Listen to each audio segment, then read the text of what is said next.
Start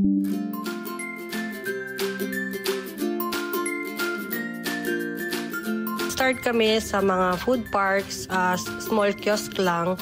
Tayo rin kami after pandemic ng isang store na ngayon nakakapag-cater na sa mga events, sa birthday, weddings, baptismal. In every event na pinagsisetapan namin sa mga clients namin, para alam namin mamimit namin yung expectations nila, we go far and beyond na we make sure namin na hotel quality talaga yung isa-serve namin para sa kanila. High quality sushi with an affordable price. Subukan nyo ngayong umaga dito sa Kitang Kita. Iwagan mo natin sa Love Tony Betanarasa ang mag-asawang wagas kung rumakit. Ito na, Jamie, no? Jamie and Ino Oreste. Good morning! Good morning po. Good morning, Jamie. Naku naman, 9 years na itong business nila ito. Okay. Jamie, bakit kayo nag-focus sa ganito, sa sashimi and sushi? Anong meron?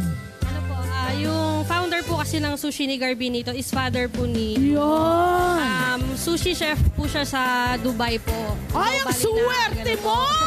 So, ibig sabihin, ilang taon mo nang pinapanood ang tatay mo na ginagawa?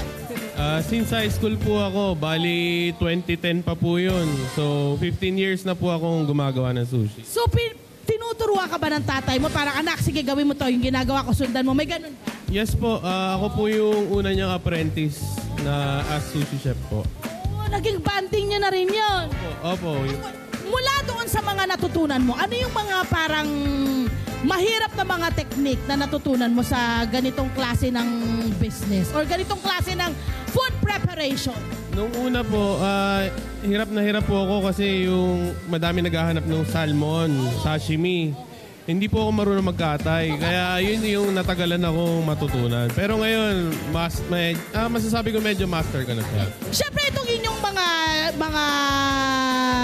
sushi na nandito, tama ba? Sushi ang tawag niyo dyan. Yes po. Ano yan? Sarili niyong creation yan, Jamie? Yes po, may mga selected items po kami na sarili po naming nagawa. Okay. And then, kanino niyo pinatitikemi, no? Kami po, tinitignan. Kasi ang pagkakaalam ko, kayong pamilya ay mahilig tagang kumain. Opo. Kahalata naman po sa katawan namin. Opo. And ano yung mga parang natutunan mo sa tamang kombinasyon? No, kasi may tamang kombinasyon ang sushi, hindi mo basta-basta kinikreate. Opo, yung special po dyan yung sa pag-prepare po ng rice. Kasi hindi po siya basta-basta talaga. Kailangan po thoroughly wash yung Japanese rice na ginagamit na. Wow, Japanese rice talaga, solid. Bakit hindi pwedeng gamitin yung rice lang? Kasi po iba po yung texture talaga pag Japanese rice. Mas malagkit po siya compared po sa mga rice na nabibili lang sa market. Okay, pag-usapan natin anong mga flavors ang meron dito. Flavors ba ang tawag? Pwede naman po. Opo.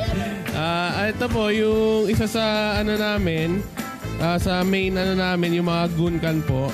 Yan. Gunkan! Yung pala yung gunkan. Ano ang combination ng gunkan? Ano ang meron sa gunkan? Para lang sa mga hindi nakakaalam katulad ko. Meron po kami ng spicy salmon. Ano po siya? Fresh salmon, spicy mayo po. Tapos i-drizzle po ng spring onion. Meron po kami ng ebiko gunkan. Ano po siya? Itlog po siya ng shrimp.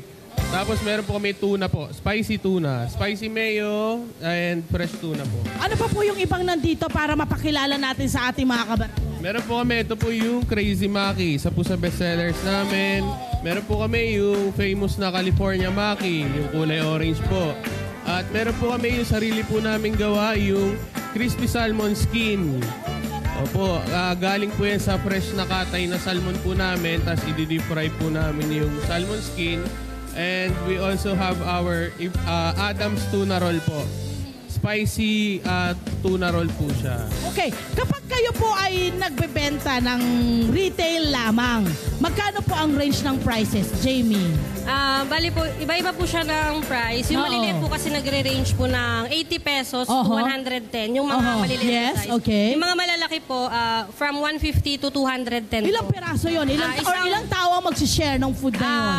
Yung mga uramaki po, 7 pieces po isang roll. Good for one naman po yun. Kasi ano po siya as 1 cup of rice po yung katumbas ng isang roll. Siyempre, pag sashimi, kailangan fresh talaga ang isda. Ano?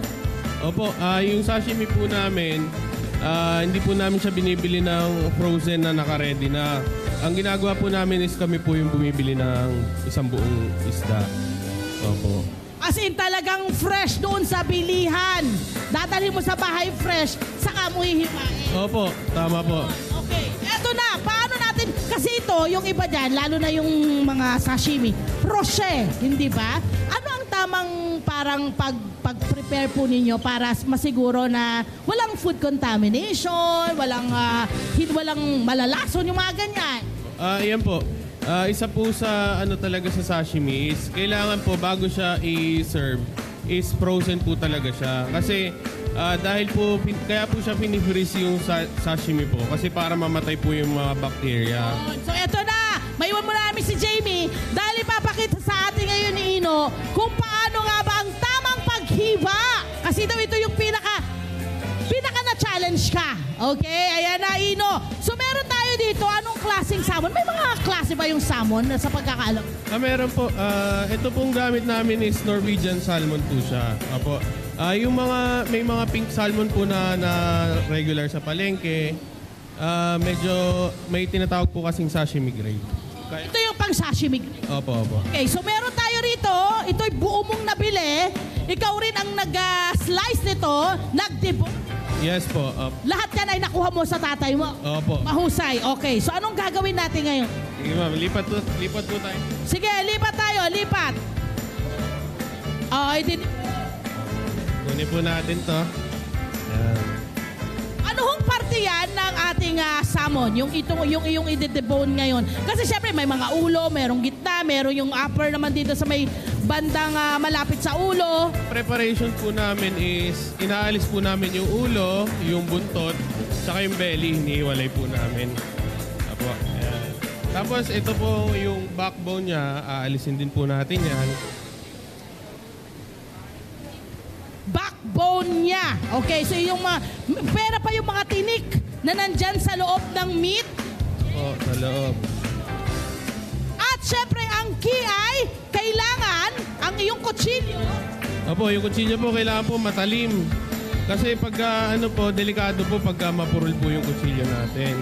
Malaki ang possibility na masugatan kayo or magkaroon ng disgrasya or hindi tama yung paghiwa tuloy ninyo ng inyong salmon. Okay? So, ito wag niyo itatapon kasi pwedeng pang soup yan, hindi ba? Itong mga tinanggal na tinik. Yan, wag niyo pong itatapon. Okay, and then ano po yung susunod?